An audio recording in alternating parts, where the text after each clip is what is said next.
মানে বলার মধ্যে একটু ভুল হলেই ধরবে, সুতরাং খুব কঠিন আমাদের। আর পাশে বসে থাকবেন আরেকজন সিনিয়র ট্রাস্টি স্বামী শিবমায়ানন্দজি, সুতরাং একটা ওই উপরে বলা।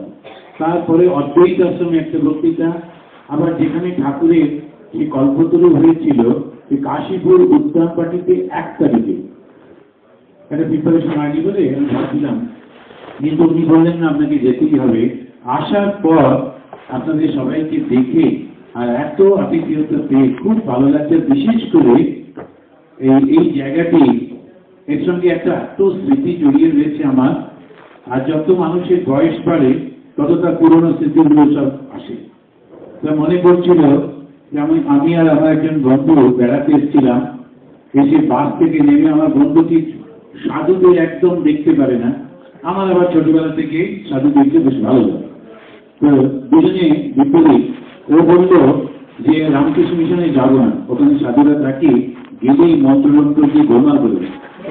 আমি বললাম যে গিয়ে একটু দাঁড়াবো, দেখবো, দূর থেকে মন্ত্র শুনতে না পেলে কি করে গোলমাল হবে। আর ওর ইচ্ছা ওই নিচে আর একটু এগিয়ে, কালকে যখন আপনারা যাবেন দেখবেন একটা সিমেন্ট ফ্যাক্টরি আছে, আমি যে পাথর গুঁড়ো করে সিমেন্ট বানাচ্ছে, ওটা কি দেখবো, বরং যেখানে মানুষ তৈরি হচ্ছে চলো দেখে আসি। তো দুজনে ঠিক হলো যে সকালে এখানে দেখবো, বিকেলে ওটা দেখবো। ঢোকার সঙ্গে সঙ্গে গোকুলানন্দজি মহারাজ ছিলেন, আপনারা অনেকে চেনেন। তো উনি আমাকে দেখে বললেন তুমি বসো, আর ওকে বললেন তুমি যা একটু ঘুরে দেখে। বলে আমাকে বললেন কি এইভাবে সময় নষ্ট করছো, স্বামীজির জন্য জীবনটা দিয়ে দাও। বলতেই আমার মনে হলো I was waiting for that call. তো আমি বললাম ঠিক আছে থেকে যাবো, থেকে গেলাম। তো ওই তখন থেকেই থেকে গেলাম, এখানে থাকতাম। আর গোকুলানন্দজির সঙ্গে নানান রকম সব ছিল। এই হলটা চেঞ্জ হয়নি, যেমন এরকমই ছিল। গোকুলানন্দজি এবং ওসব ওখানে বসতেন ভিআইপিরা, তখন প্রাইম মিনিস্টার, এই চিফ মিনিস্টার আসতেন, গভর্নর আসতেন। আর আমাকে উনি পাশে বসাতেন, বলতেন তুমি হচ্ছে আমার পিএ, যখন যেটা বলবো করবে। আর এই জায়গাতে ছেলেরা নাটক করছে, তখন দুটো রাজা দুর্দান্ত লড়াই চলছে তলোয়ার নিয়ে। আমাকে বললেন এখানে একটা দড়ি ঝুলছিল, আমাকে বললেন দেখো দেখি এইসব ভিআইপিরা বসে এই দড়ি ঝুলছে চিকেন থেকে দিয়ে। আমি বললাম যে এখন তো নাটক চলছে, আমি যখন বলছি এক্ষুনি কর। আমি তখন নাটক চলছে, আমি ওর পেছন দিক দিয়ে একটা চেয়ার নিয়ে এসে, টুল নিয়ে এসে উঠে দড়িটা কাটছি। আর ওরা প্রথমে থমকে গেল ছেলে দেখি, তারপরে তো দেখলো যে মাঝখানে আমি দাঁড়িয়ে আছি, যে মেয়েগুলো যেমন নাচছিল আমি আমাকে ঘিরে ঘিরে লড়াইতে করতে লাগলো, আর সব খুব খুশি। এরকম সব চলতো। গোকুলানন্দজি মহারাজ একটা খুব স্পেশালিটি ছিল, যখন কারোর উপর বিরক্ত হতেন ওর দিকে তাকিয়ে হাসতেন। তো সেটা আমি প্রথমে বুঝিনি। তো কোনো একটা কাজ করতে বলেছেন, হি ওয়াজ ভেরি ভেরি পারফেক্ট। তো কোনো একটা কাজ করতে বলেছেন, আমি সেটা করেছি। তো সেটা তখন ভূতেশানজি মহারাজ এসছেন, তো তার সামনে আর বলতে পারছেন না, সেই জন্য আমার দিকে তাকে একটু হাসলেন। অন্য দুজন ব্রহ্মচারী ছিল, তারা বললো আজকে আপনি কপালে দুঃখ আছেন কেন, মহারাজ তো হাসলেন, ওরা হাসা মানে বুঝে গেছে। এখন খুব মজা হতো ওনাকে নিয়ে, আমরা খুব ঘুরতাম, জব ধ্যান করতাম, এইসব হতো। আর একটা খুব মজার ঘটনা মনে পড়ছে, তবে ছেলে মানুষের মতো। তখন এইখানে আমার ডিউটি ছিল কোনো গেস্ট এলে, তো গেস্ট মানে ভিজিটার এলে তাকে নিয়ে সব ঘুরে ঘুরে দেখানো। তো হঠাৎ আমাদের অল্প বয়স, তখন 22-23 বছর বয়স, তখন এই টিচারদের সঙ্গে আমরা ভলিবল খেলতাম ওই মাঠটাতে। আর ওই যে ঠিক মন্দিরের সামনে ওই মাঠটা বড় ছিল। তা ওই সময় দেখলাম একজন ভদ্রলোক আসছেন, কালো মতো গাঙালি ভদ্রলোক, রোগের সঙ্গে ধুতি পরা। তখন আমাকে অন্যরা বলে এসে গেছে আপনার গেস্ট। তখন আমি ন্যাচারালি ডিউটি এগিয়ে গেলাম, কিন্তু খুব বিরক্ত। তখন ওকে বললাম যে কিছু চাই, বলে আমি একটু ঘুরে দেখবো, এই সম্পর্কে জানবো। আমি বললাম এখানে ঘুরে দেখার কিছু নেই, আর যারও আছে ওই কাঁচের মধ্যে দিয়ে দেখতে পাওয়া যাবে, নিজে দেখিনি। বলে আবার ফেলতে নিয়ে গেলেন। ওই বলতে যখন নামছে, গোকুলানন্দজি ওয়াকিং করে ফিরছেন বাজার থেকে, গেরুয়া দেখে ওর কাছে গেছে, গিয়ে বলছে স্বামীজি আমি হচ্ছি শঙ্খ মহারাজ। ওই বই দেখে প্রচুর বই আছে শঙ্খ মহারাজ, নানান রকম মায়াময় মেঘালয় একটা বই লিখেছে। তো সেই কিছু ইনফরমেশন পেলে ভালো হতো। আপনি গেছিলেন? বললাম কি হ্যাঁ গেছিলাম।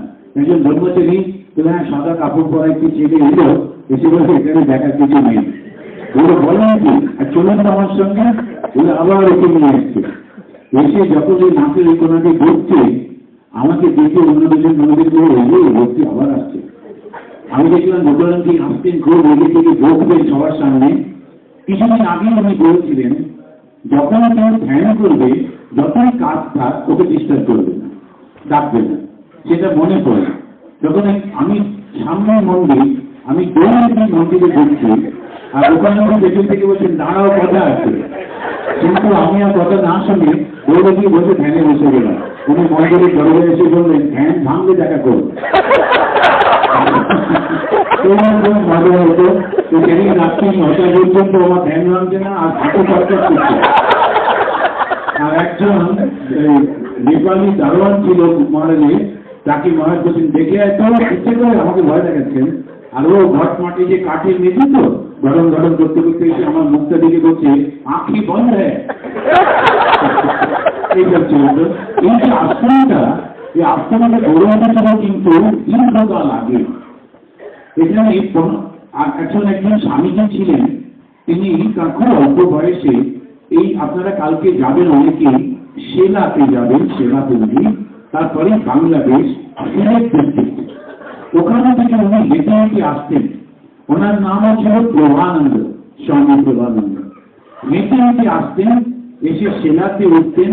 ওখানকার ট্রাইবালদেরকে একেবারে আমাদের ভাবিতে নিয়ে এসে, আপনারা যদি কোনোদিন দুর্গাপুজো দেখতে আসেন দেখবেন কিরকম ট্রাইবালরা দুর্গাপুজো করছে, সব একেবারে নিজেরা ব্যবস্থা করে।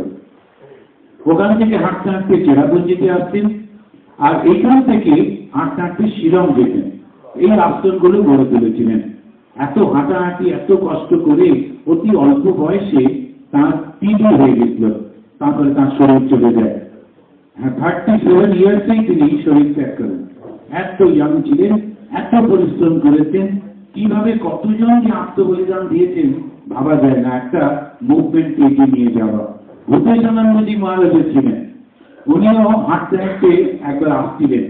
যখন উনি ভাইস প্রেসিডেন্ট উনি এসছেন, আমি সেবা করবার একটু সুযোগ পেয়েছিলাম। তখন ওই গল্প করছিলেন, বলছেন আমি একদিন হাঁটছি, আগের দিন রাত্রিরে খাওয়া হয়নি, সকালে খাওয়া হয়নি, জলও ছিল না, গলাটা শুকিয়ে গেছে।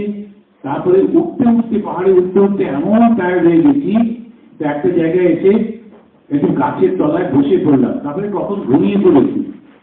তখন দেখলাম একটা কুকুর এসে, এটা কিরকম ঠান্ডা ঠান্ডা দেখে ঘুমতে ভেঙে গেল, একটি কুকুরটা এসে আমার মুখটা চাটছে, মুখে।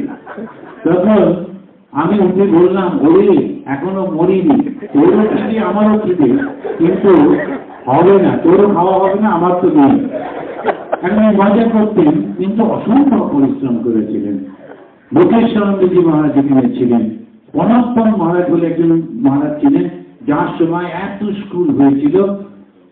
এখন বোধ হয় 68 স্কুল, 10,000 স্টুডেন্ট এই পুরো চেরাপুঞ্জি এই আন্ডারে চলছে।